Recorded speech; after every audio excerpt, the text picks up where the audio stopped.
Bismillahirrahmanirrahim. Assalamualaikum warahmatullahi wabarakatuh. Alhamdulillahirrabbilalamin. Segala puji bagi Allah. Semoga salawat dan salam senantiasa tercurah kepada Rasulullah sallallahu alaihi wasallam beserta segenap keluarganya, sahabatnya, dan orang-orang yang mengikuti jejaknya. Selanjutnya, cinta kepada Allah merupakan konsekuensi keimanan. Tidak akan sempurna tauhid kepada Allah hingga seorang hamba mencintai Tuhannya secara sempurna. Kecintaan tidak bisa didefinisikan dengan lebih jelas kecuali dengan kata kecintaan itu sendiri, dan tidak bisa disifatkan dengan yang lebih jelas seperti kata kecintaan itu sendiri. Tidak ada sesuatu yang esensinya patut dicintai dari segala sisi selain Allah, yang memang tidak boleh ada penyembahan, peribadatan, ketundukan dan kepatuhan serta kecintaan yang sempurna kecuali hanya kepadanya Subhanahu wa ta'ala. Cinta kepada Allah bukanlah sembarang cinta. Tidak ada suatu apapun yang lebih dicintai dalam hati seseorang selain Sang Penciptanya, Kreatornya. Dialah Tuhannya, sesembahannya, pelindungnya, pengayomnya, pengaturnya, pemberi rezekinya, dan pemberi hidup dan matinya. Maka mencintai Allah Subhanahu wa ta'ala merupakan kesejukan hati, kehidupan jiwa, kebahagiaan sukma, hidangan batin, cahaya akal budi, penyejuk pandangan dan pelipur perasaan. Tiada suatu apapun menurut hati yang bersih, sukma yang suci, pikiran yang jernih lebih indah, lebih nyaman, lebih lezat, lebih menyenangkan dan lebih nikmat daripada kecintaan kepada Allah.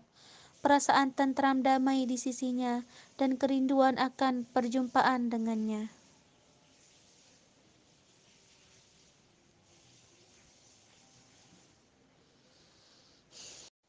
Yahya bin Mu'az berkata, Afuhu yastaghriqu dzunub, fakaifa ridwanuhu, wa ridwanuhu yastaghriqul amal, fakaifa hubbuh, wa hubbuh yudhishul aqul, fakaifa wudduh, wa wudduhu yunsi ma dunahu, fakaifa lutfuh. Ampunannya mencakup seluruh dosa, lalu bagaimana lagi dengan ridhonya? Ridhonya begitu mendominasi seluruh cita-cita dan harapan. Lantas bagaimana dengan kecintaannya? Kecintaannya begitu mengagumkan akal pikiran. Lalu bagaimana dengan kasih sayangnya?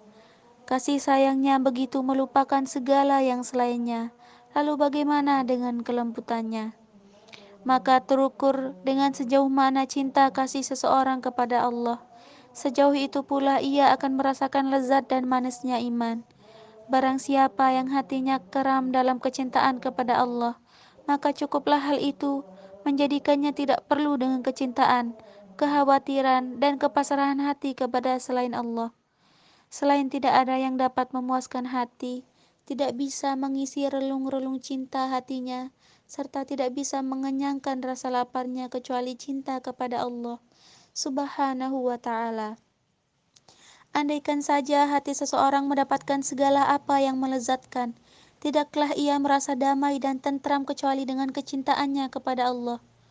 Jika seseorang kehilangan cinta kepada Allah dalam hatinya, maka kepedihan yang dirasakannya jauh lebih parah daripada kepedihan mata karena kehilangan cahaya penglihatan, dan kepedihan telinga karena kehilangan pendengaran, hidung karena kehilangan penciuman, dan mulut karena kehilangan kemampuan berbicara.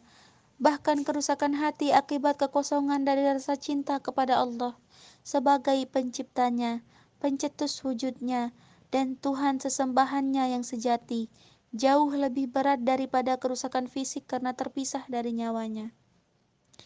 Hakikat cinta adalah bila mana Anda merelakan segala yang Anda miliki untuk seseorang yang Anda cintai, sehingga tidak menyisakan sedikit pun apa yang ada pada diri Anda. Disinilah maka kecintaan seseorang kepada Allah hendaklah mengalahkan, mendominasi segala perkara yang dicintai, sehingga apapun yang dicintai oleh seseorang tunduk kepada cinta yang satu ini, yang menjadi penyebab kebahagiaan dan kesuksesan bagi dirinya. Kadar kecintaan dalam hati orang yang mencintai adalah bertingkat-tingkat. Itulah sebabnya Allah Subhanahu wa Ta'ala melukiskan betapa besarnya kecintaan orang-orang mukmin kepadanya dalam firman-Nya, "Walladzina amanu asyaddu hubban lillah." Orang-orang yang beriman sangat mendalam cintanya kepada Allah. Kata asyaddu sangat mendalam, menjadi bukti adanya tingkatan cinta dalam hati mereka. Artinya ada cinta yang lebih tinggi dan kemudian ada lagi yang lebih tinggi. Di antara sebab yang mendatangkan kecintaan kepada Allah adalah bersikap tulus dan ikhlas dalam bermuamalah dengan Allah, serta tidak menuruti kemauan hawa nafsu. Hal ini merupakan penyebab turunnya karunia Allah kepada hambanya, sehingga anugerah cinta kepadanya dapat diraih. Di antara sebab terbesar untuk mendatangkan kecintaan kepada Allah adalah memperbanyak zikir, mengingat Allah. Faman ahabba syai'an aktsara min dzikrih. Siapa yang cinta kepada sesuatu, maka ia akan sering menyebutnya. Allah berfirman, "Ala bidzikrillahi tatmainnal qulub." Ingatlah, hanya dengan mengingat Allah lah hati menjadi tentram. Quran Surah Ar-Ra'd ayat 28. Sekian dari saya, semoga bermanfaat. Assalamualaikum warahmatullahi wabarakatuh.